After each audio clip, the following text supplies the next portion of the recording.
Hello everyone, it's Lee, also known as Sir Lemsip, the avatar of cardboard, and we're here with a special little one today. Thanks to the team at Plenty of Games in Melbourne, I was lucky enough to pick up just six more alpha booster packs of Sorcery Contested Realm, following a sealed deck event that was on the last weekend. I went 3 and 2 and did okay. Limited is a very, very fun way to play sorcery, as well as constructed, of course. So I've only got the 6 packs to open, so that would normally be a bit of a short video. So what I'm going to do today is, as I go through each pack, I'm going to let you know the cards that I think are good in limited, and maybe for those going to Plenty of Games again in a few weeks, we're going to be doing some drafting, booster drafts. So what would I pick out of these packs? What would my pick order be going in blind? It'll be interesting. I haven't done a draft before, but I think having played a couple of different limited tournaments, I've got a good idea of cards that are very good, cards that are just okay. Obviously with Alpha, if anyone opens anything really fantastic, like a Philosopher's Stone, they're probably just going to pick that first. It would be the best card anyway, but there'll probably be some rare drafting, so it's probably going to be from pick 2 onwards. What would the picks be? So, we've got 6 packs here, so I'm hoping for 1 or 2 foils, maybe a unique or 2. That'd be nice, but yeah, let's crack in and see what we can find. So here we go with pack number 1.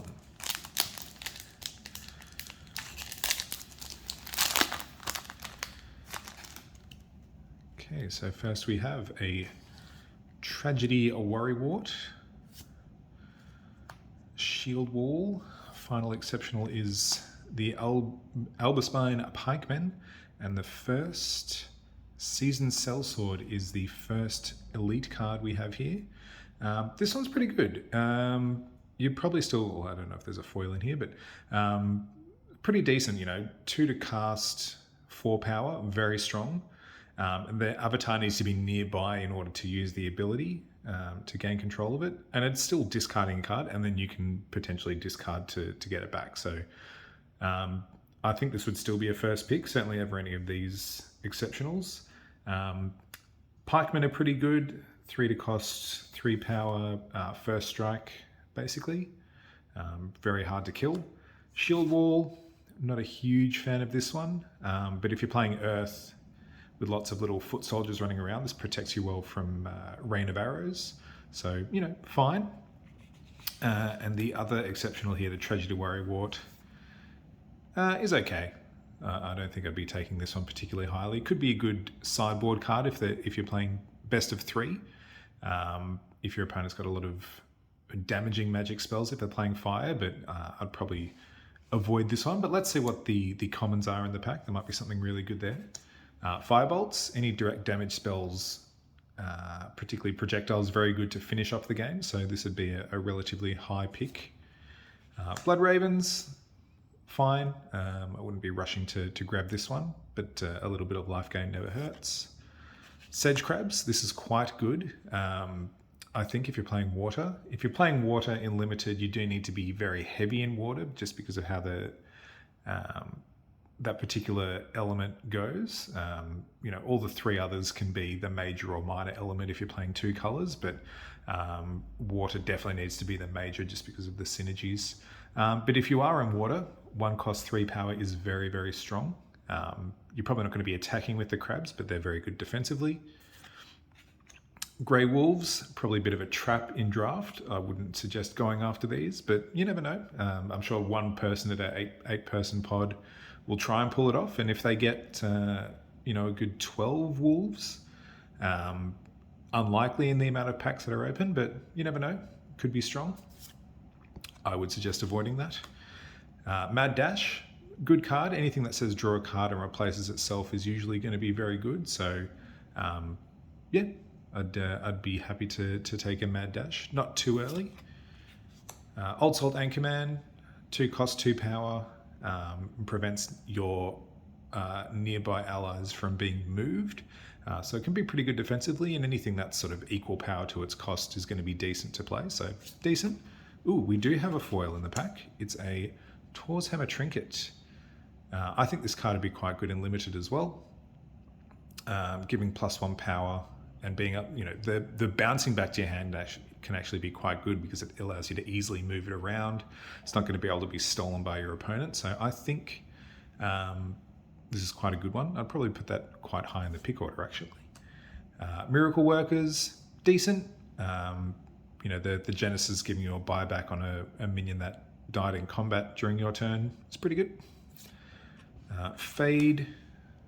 Again, it's got the draw a card, so it's never going to be bad, but I don't think it's particularly good because giving stealth, once you attack, the stealth goes away.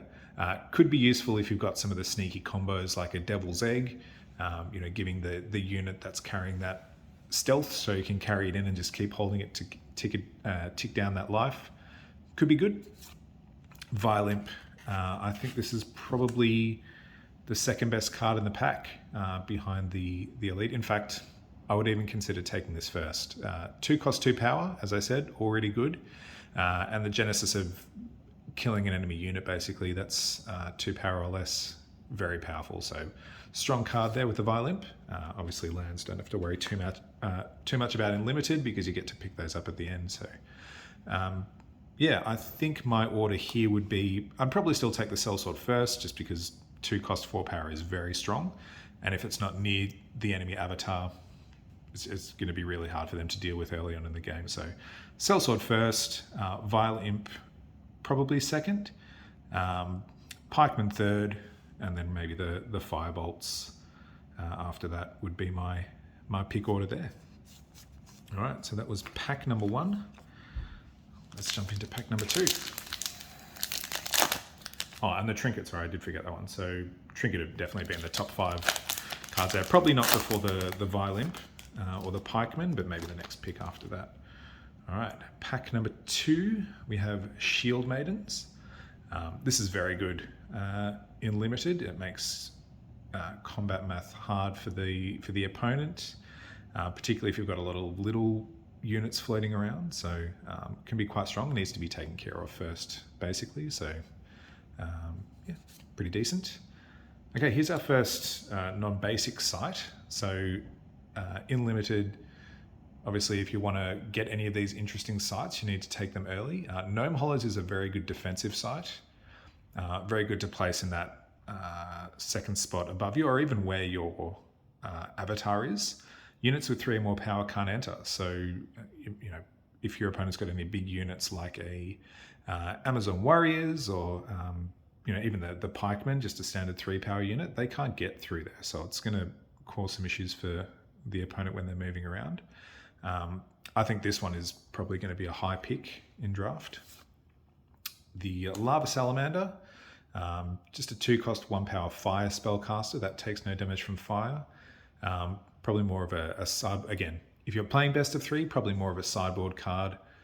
Definitely playable if your main element is fire, but I probably wouldn't be looking to grab this one too early. And our Elite in this pack is a Land Deed. Again, look, it's colorless. It's going to go in any deck.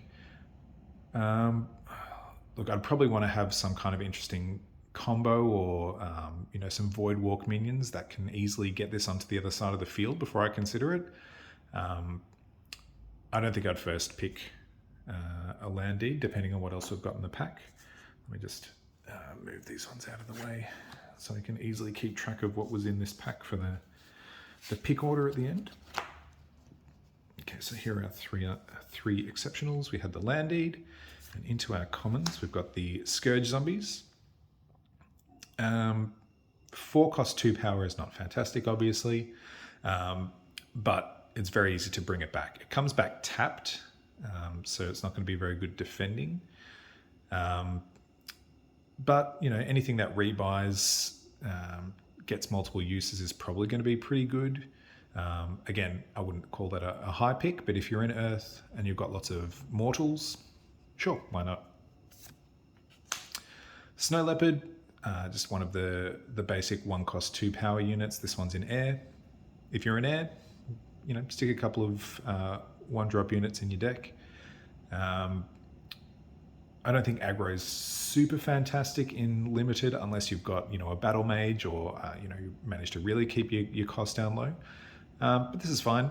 Again, wouldn't look at picking it super early, but it's never going to be bad. Unravel, destroy all artifacts and undead minions. This is a low pick. Wouldn't be looking to grab that, as fantastic as that artwork is.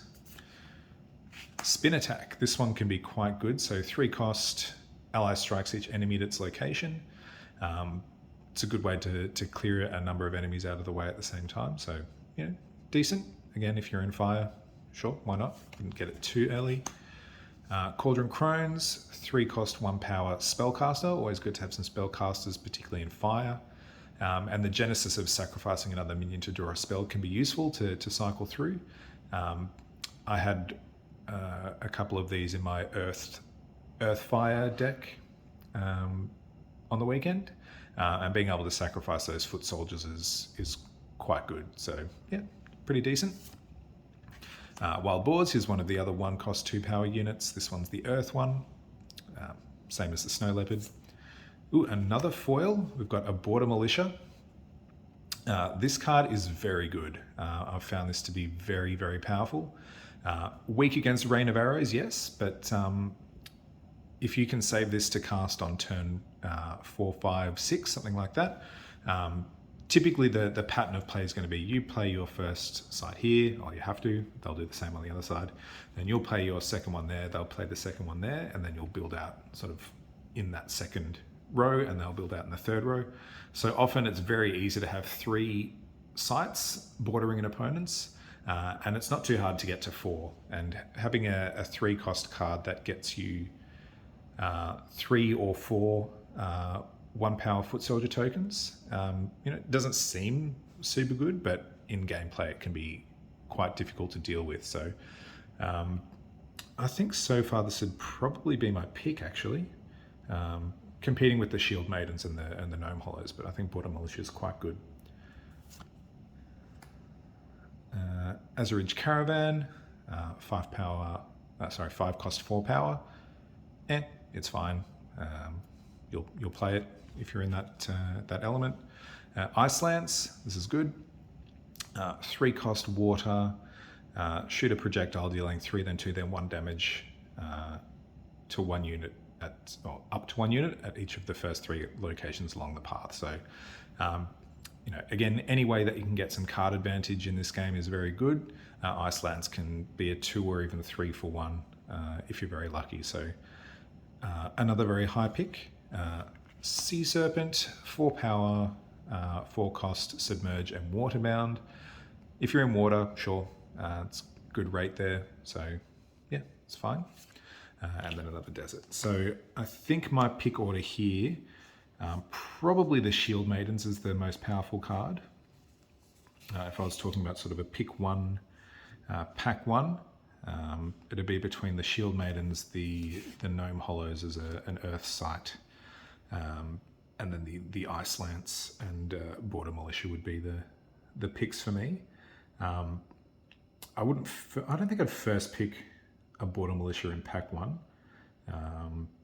It sort of really puts you heavily into Earth, whereas even though the Shield Maidens is a double Earth threshold and the Gnome Hollows is an Earth site, probably slightly safer picks.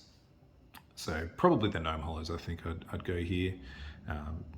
But yeah, decent pack, nothing too crazy there. And as I said, the Land Deed, I'm probably not look to grab that one until a few picks later, when, as I said, you've maybe got some Void Walk minions to get some good use, or a stealth unit. I mentioned with the Fade in the first pack. So yeah, let's continue. Pack number 3. Can we get anything crazy? Alrighty, so here we have a Scavenging Fiend, exceptional. 4 cost 2 power, and when you it has its genesis, you conjure a broken artifact. So that just means an artifact that's found its way to your cemetery. Probably not fantastic and limited. I don't think there's going to be too much artifact destruction. So yeah, maybe if you've got some automatons, so bringing a unit back can be quite good. But other than that, I'd probably avoid this. Certainly wouldn't be first picking that. Another Gnome Hollows. I've already gone through that one. Could be a good option. A Lighthouse. Dual Sight's very good. Excuse me. I probably wouldn't go first picking a Lighthouse. As I said, the dual sights that have water are probably a bit lower in the ranking order, unless you really want to go heavy in water. Obviously, there's some financial value that might tempt some people. Not a huge amount, but yeah, it's probably a later pick once you're already in air or water and want to splurge out a bit. But it's a good card. Good card. And our elite in this pack is, it's a unique, and it's the Ultimate Horror. So 8 cost, air, 6 power, airborne, and Voidwalk. And the genesis is summon each other dead Voidwalk minion to a nearby site or void. This is definitely first pickable, and then you just really go heavily into that Voidwalk. Really looking to get as many of those units as you can, so when you get to your 8 mana later in the game, you can just take over. You do need to make sure you can defend yourself until then, but yeah, super powerful card, so that's probably going to be the pick.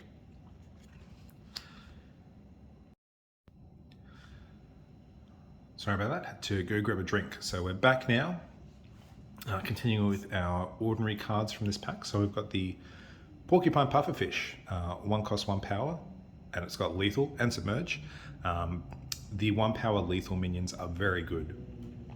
Obviously, you're not going to take it over a powerful unique like the Ultimate Horror, but very high in terms of pick order for these guys, particularly if you're already in those elements. So, very good card. I've got the Anchorman. We spoke about him before, I think. So, 2 cost, 2 power. It's fine. Another Border Militia. Very good. Cave Trolls. So this is a 3 cost, 3 power Earth minion with Burrowing. Pretty good. Again, anything that's got sort of equal power to its cost is a good rate. It's probably going to be the most powerful thing on the board at that stage of the game if you get it down, on turn 3. And Burrowing gives it a bit of protection from opposing removal spells like Bury. So, yeah, Cave Trolls is fine. Scarecrow. Probably avoid this one. Doesn't really do anything. So relying on your opponent to be playing some airborne minions. Again, if you're playing with sideboard, they've got lots of airborne, that's fine, but I would not put this in your starting deck.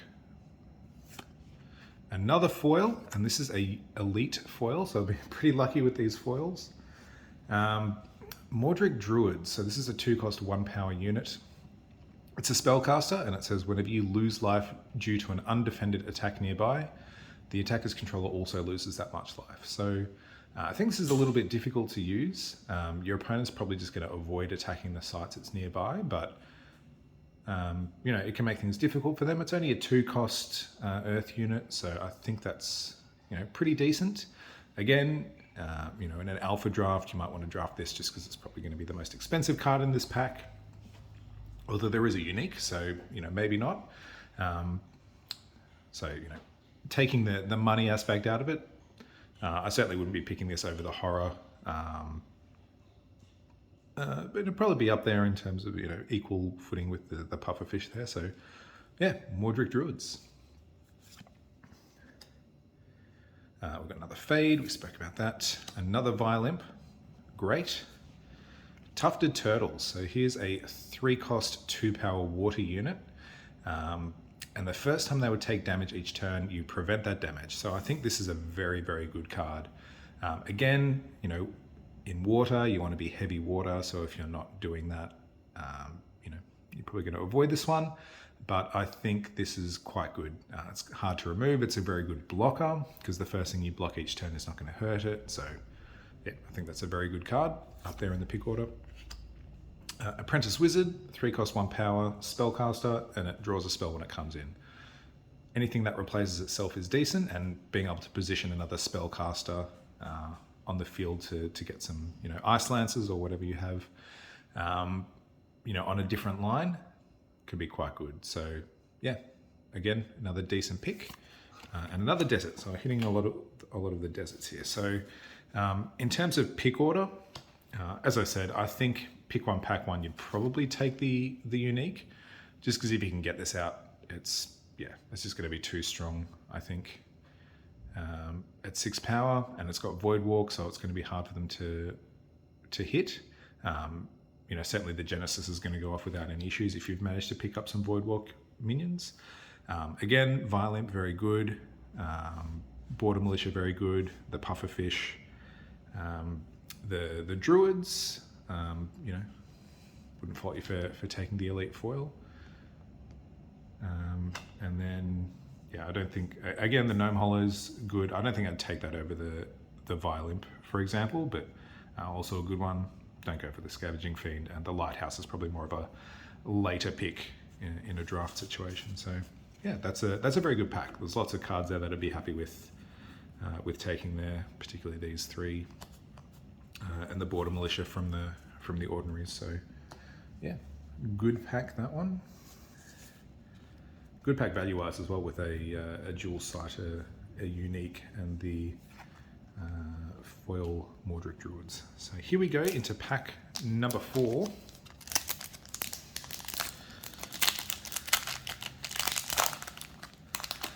Can I keep the foil train rolling? That would be amazing. All right, starting off with a very good card, Fey Changeling. 3 cost 1 power, but you can summon it to any site, and its Genesis ability is you may return a minion here to its owner's hand. So if you've got any minions of yours that have a nice Genesis ability, particularly if you've got multiple ones like this to draw a spell, you can use this to pick them up and replay them. But more likely what you're going to want to do is, particularly because you can summon this to any site, if your opponent has played a 4 or 5 drop, and you can get some mana advantage by returning that to their hand, particularly some of the powerful exceptionals like a Pudge Butcher, for example. This is a really good tempo play, so really good card to see first up. Would be happy to pick that first. Undertow, Water Sight, that when it comes into play, staying within this body of water, move target unit 1 step, so yours or your opponent's. If you're in water, grab it. It's better than just playing another ordinary river. So I certainly wouldn't first pick this site, but can be useful if you're already in water. Moonclan Werewolf, 3 cost 3 power, and you, rather than paying its 3 cost, you can sacrifice an allied mortal to summon it from your hand to that mortal's location. So if you are playing Earth and you've got some of those foot soldiers, you can get this down extremely cheaply. So this is another very good card.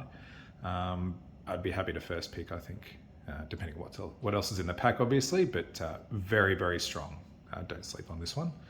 And our elite in this pack is a Chaos Twister. Fun.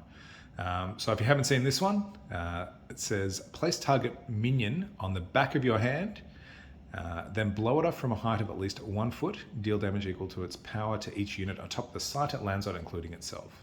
So it's sort of a dexterity card. You actually have to balance the card on the back of your hand and then blow it off. It's got a lot of flavor. And look, it can be a good removal card. You've got to make sure that when you blow it off, it lands on a site, because if it lands on a void, it does nothing. Well, it'll still kill the target minion. So at worst, you're going to kill the minion you pick up, because it'll deal damage to itself. So it's quite good as well. If you feel like you're good at balancing and blowing, then you can get some value out of it. So I'd probably take this over these 2 good exceptionals, actually. Because I think you can get some really good card advantage. Anything that you can use to kill 2 or even 3 units is going to be quite good. So yeah, definitely first picking the Chaos Twister so far. And into our ordinaries, we have a Blizzard. not super great. It's an aura that stops units being attacked or intercepted. So the sights and units atop them can't be attacked or intercepted. So it's sort of a defense, I guess, but it's only for one turn. It only costs one, but I don't think you should be looking to pick up a Blizzard particularly early on. We have a Blink. This one is, again, it's got draw a card, replaces itself. It's going to be good. I'd be happy to pick a few of these up, but I'm not going to first pick it, particularly over some of the other things we've seen in this pack. But very good, being able to teleport an ally to a location it's nearby, so you can do that diagonal movement if you want. Can be quite powerful, so good card. Ogre Goons, 3 cost 3 power, doesn't do anything else, but you know it's fine. You're not going to first pick it, but you'll be happy to have a couple of those in your deck.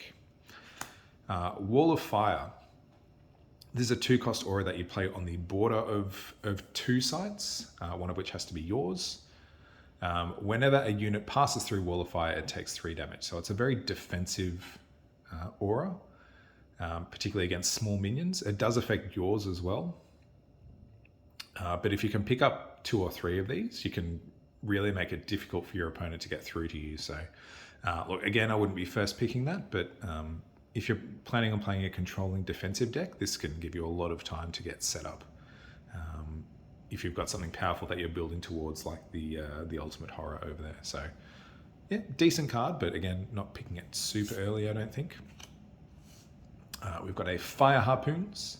Deal 1 damage to target minion above or below an adjacent water site and pull it to the caster's location and draw a card.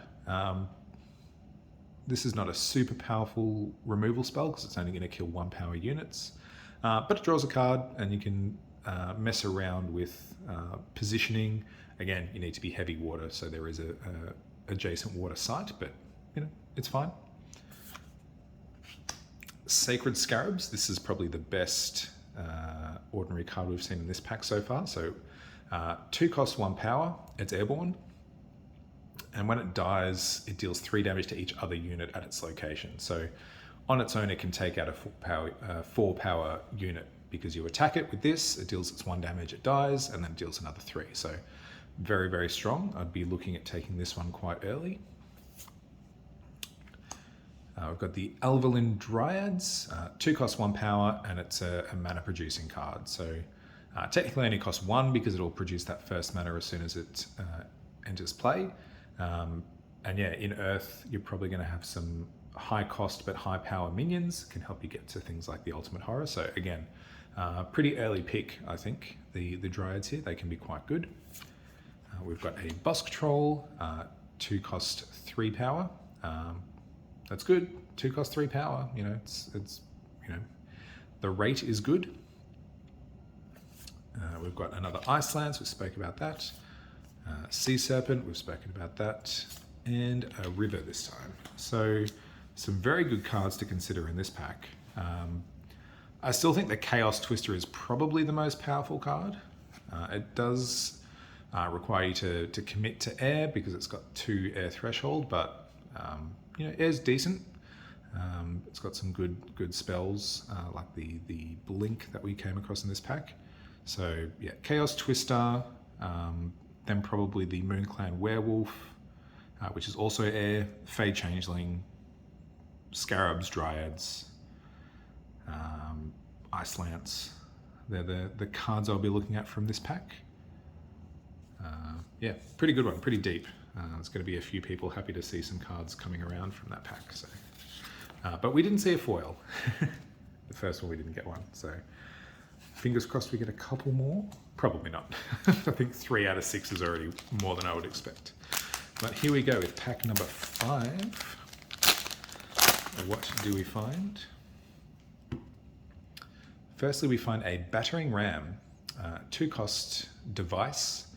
Units here have tap, destroy target adjacent wall or monument. Don't pick this. Very situational, doesn't do anything really. You're relying on an opponent to play a particular type of card, which they might not even have. So yeah, don't pick this in draft. We have an Unland Eel, 2 cost 2 power. Water, it has Submerge, and whenever it submerges, it may drag another minion down with it. So Yeah, this can be pretty decent. You do have to, it's hard to have it in a spot where the opponent's just going to move into it and then you can submerge to drag another minion down. But, there's some funky things you can do. Maybe give it stealth or give it additional movement. That could give you a chance to get some repeatable removal with this. So, it's fine. 2 cost 2 power, it's never going to be bad. It does put you in water, which you might not want to be. So there's that to consider. But yeah, I think that's fine. We have a Frontier Settlers. I think these guys are quite good. So they do require you to be heavy earth, particularly if you want to get them down early. So 2 cost, but 2 earth threshold, 1 power.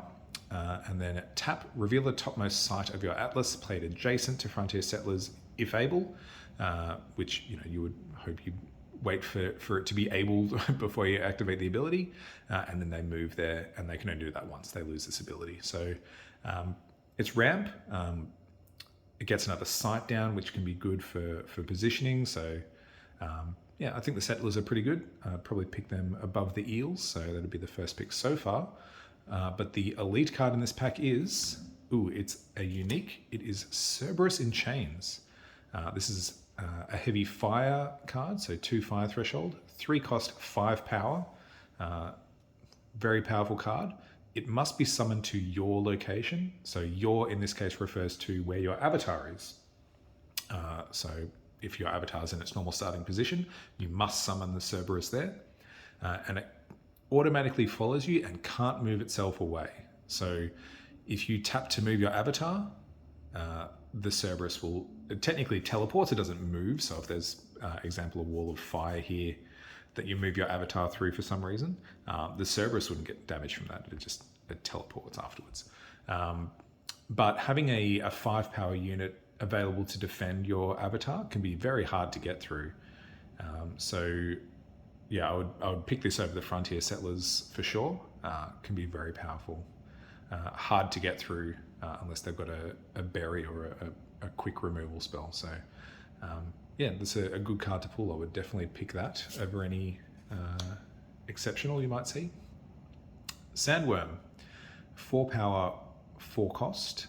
So it's got that even spread. It's going to be fine. It does have landbound. So if you're playing an opponent, you certainly wouldn't want to play it in your deck if you're doing fire and water. So avoid it there. And if your opponent is playing water, it's a bit weaker. But as long as you're not playing too many water sites, if any, 4 power can be hard to get through. And at 4 cost, you can get it down relatively early. So decent card. Next, we have the Wild Boars. We've seen them before. Critical Strike. So this is another fire card.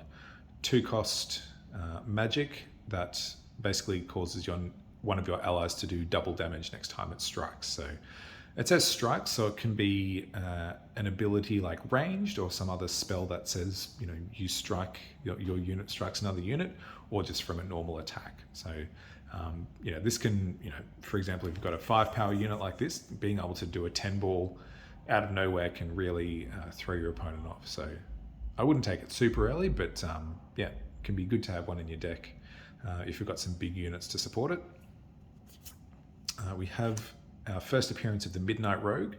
So a 3 cost 2 power air with ranged and stealth. So ranged can be quite powerful in sorcery, being able to tap to deal 2 damage to something without having to move onto its location so it can't be defended can be very good. So look, again, not going to take it over the Frontier Settlers or the Cerberus, but I think that's a very decent card. Here's a better one though, the Sirocco Scorpions. Got some good fire cards in this pack.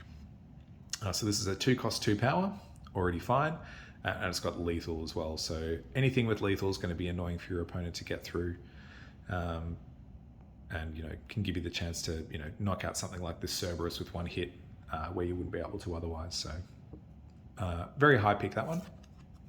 Another lethal unit, the Pit Vipers, 1 cost 1 power, burrowing and lethal. So this one's quite good because you can stick it underground in one of your sites with its burrowing. You can summon it there initially, and it's basically going to be a wall stopping your opponents moving through, because either they move into attack, or even if they're just trying to move through your site, you can come up and intercept. Well, actually, you can't intercept if you're burrowed, but yeah, just having the ability to jump up and attack something or defend against something's attack with one lethal damage can be quite annoying to deal with. So another good card there. Beast of Burden, 2 cost 2 power, and it can carry other allied minions, so any number of them. So it's sort of has the ability to give some of your units +1 movement, which can be good. You can pick them up, do the beast's move 1 step, and then the unit that it's picked up will still be untapped, so it can then move another step. Decent card. Look, I'm not picking it super high, but 2 cost 2 power, so it's going to do its job. We've got our first appearance of Fenval Muse. 1 cost 0 power, so it's not going to be there for attacking, but it's a spellcaster. And whenever it casts a spell, you may trigger the genesis of a nearby river. So in draft, you're going to have a lot of rivers, because you've seen how few sites we've pulled so far. So when it casts a spell, so whenever you play any spell, so it can be minions, usually it's just your avatar that's casting the spell, but you can announce the muse as the spellcaster of minions, and you can use that river trigger to look at the top card of your spellbook. So yeah, it's fine. It's 1 cost. It gives you another spellcaster. Again, not going to take it super high, but I think it's a pretty decent card. Be happy to have one in my water deck. Again, it's water. It's the weakest element, but if you want to be in water, you want to be heavy water. So it's a good filler for the last couple of spots. Another Apprentice Wizard, perfectly fine. Men of Lang, first appearance of this guy. 2 cost 2 power, again, decent stats. And whenever it strikes an avatar, that avatar, so usually the opponent, you can't strike your own avatar, that avatar discards a random card. So if you can get this up to the opponent, it threatens some good value for you. It doesn't normally live that long. It's only 2 power, so it's not too hard to deal with, but it can strike fear into some players. So yeah, be happy to have those in a deck that can play it with the 1 air threshold. And then we've got our first appearance of a Humble Village. Okay, so that pack, we've got some good cards here. Cerberus is too powerful to pass up, I think. It's just going to cause some issues for an opponent that can't easily deal with it. So yeah, easy first pick there. Followed probably by the Frontier Settlers, the Pit Vipers, and the Scorpions, the lethal units there. Apprentice Wizard, perfectly fine. Last pick, Battering Ram. Don't even bother with that one.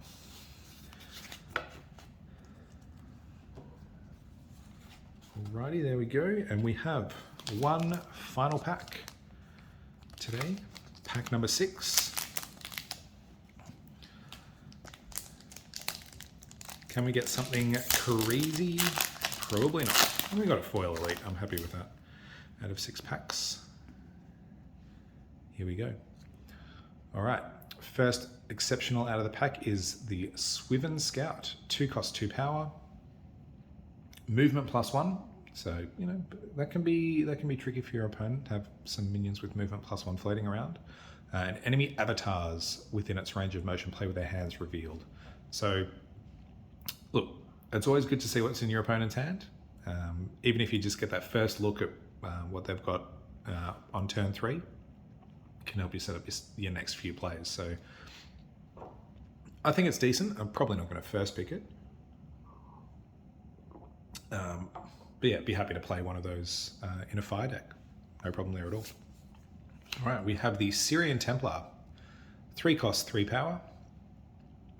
Double Earth Threshold, so a little bit harder to get out, but takes no damage from demons, spirit, or undead minions. Also has some really sweet artwork. I love that one. Great job, Gadu. Yeah, this is decent. As I said, anything 3 cost 3 power is going to be perfectly fine on the field. And the fact that a lot of the minions in the game won't deal damage to it. Haven't looked at the particular numbers of what proportion of demon spirits are undead. But yeah, it can make things difficult for the opponent if they've got the wrong deck coming in. So yeah, decent card. probably even-ish with the Swiv and Scout. It'll probably just depend whether you prefer Fire or Earth. I'd suggest going for the Earth card of the two. Third, never mind Syrian Templar. Here we have the Bane Widow. 4 cost, 1 power, double fire threshold, but Genesis may kill target minion here. So being 4 cost means you're probably going to be waiting a few turns to get it down, but the fact that it can just kill anything, super powerful card. Easy first pick so far, very strong. And the Elite, it's an Andrea Modesti card. It's the Spear of Destiny. This is an interesting one. It's a 5 cost unique weapon. So you'll summon it into the hands of whatever unit you have, and that unit has tap, throw Spear of Destiny at any minion anywhere. It teleports to that minion's location and kills it. This is very strong. Easily the first pick, even over Bane Widow. Particularly pack one, pick one, because it leaves you open to go into any element depending on what gets passed to you. Whereas the Bane Widow is double fire, so it sort of pushes you in that direction. Turn 5, it's going to be sort of late-ish in the game when you can first play this. And if you've got a couple of units, particularly if you've got one on a site where an enemy's moved to, for some reason, it doesn't happen a lot, but and you've got another unit somewhere else and you can summon it to that first one, throw it over, kill their unit, you've already got one there to pick it up. It can be very strong. So definitely take the Spear of Destiny if you see it. It's probably better than any exceptional or ordinary you'll come across in a pack. Into our ordinaries, we've got Snow Leopard, seen him before. Like, what is that? That was just a bit of excess paper. Snow Leopard's fine.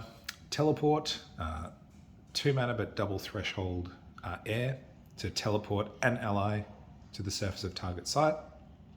It's very good for finishing off a game, but you probably don't want to pick that up early, and you definitely want to be strong in air before you pick that up. We've got the first appearance of the Centaurs, 2 power, 2 cost, Earth unit.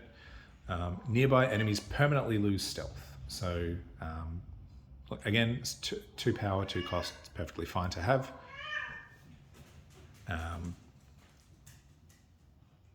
Apologies for the cat. Perfectly fine card. You're probably not going to come across stealth too often, but if you can make one enemy minion lose stealth, that's a bit of a bonus. Okay, we've got the Highland Clansman. So this is a 7-drop, so quite expensive, but it's got 5 power and it has charge. So look, you wouldn't want to play more than 1 in a deck, but being able to just drop this out of nowhere late in the game can be very strong. So if you're playing air, try and grab one of these at some point in the draft. It's quite good, but you definitely don't want more than 1, I don't think. I've got the Scourge Zombies making another appearance. Fine. Spin attack again. Again, this is quite useful. I'm not going to be taking it over the Clansman, any of these exceptionals, but decent. We've got our first appearance of Heat Ray. This is a great way to finish the game. So 3 cost fire. Shoot a piercing projectile. It deals 2 damage to 1 unit at each location along its path. So if your avatar and the opponent's avatar are in their starting positions, they're on death's door, you win the game. It's good against Earth when they've got a lot of those little 1 power foot soldiers floating around. Can knock out 2 or 3 of them in a go. Very strong card. I would take this over any of the other ordinaries we've seen in this pack so far. Probably not over the Bane Widow, but be happy with a Heat Ray. We've got a Common Sense. This is our first appearance of this. Very powerful card. So 2 cost Earth. Search your spellbook for an ordinary card. Reveal it. Put it into your hand. So it's a tutor for any ordinary card. Assuming you've got 1, Heat Ray, a Berry, a couple of units. It just gives you the option to get what you need for any situation that you might find yourself in. So if you can pick up some Common Senses and you're in Earth, grab them. Very good card. We have an Exorcism. Banish all demon and undead minions at target location up to 2 steps away. This is another one of those cards that's probably too situational to try and make use of in draft. So try not to main deck this. But if you're playing a best of 3, Sure, sideboard it in. Disenchant, another sideboard card basically. Destroy all auras and artifacts at target location up to 2 steps away. Just too situational to put in a main deck. Don't try it. And a Spring River to finish it off. So another pretty easy pack, getting a unique there, a very powerful unique that, yeah, if you see a Spear of Destiny, just take it. Pack 2, pack 3, assuming you have an untapped, well, you can even use it on your avatar if you really need to. Just being able to kill anything on the field for 5, and then potentially being able to pick it up again and do it a second time is very strong. Just be careful, because your opponent can also pick it up and throw it back at you. So think about where not just the target unit is, but other units around it who can get there first to pick it up again. But yeah, I think it's just too strong to pass. Easy second pick, Bane Widow, just being able to kill any target minion. Well, obviously you can't hit stealth because it says target, but being able to kill anything non-stealth is super strong.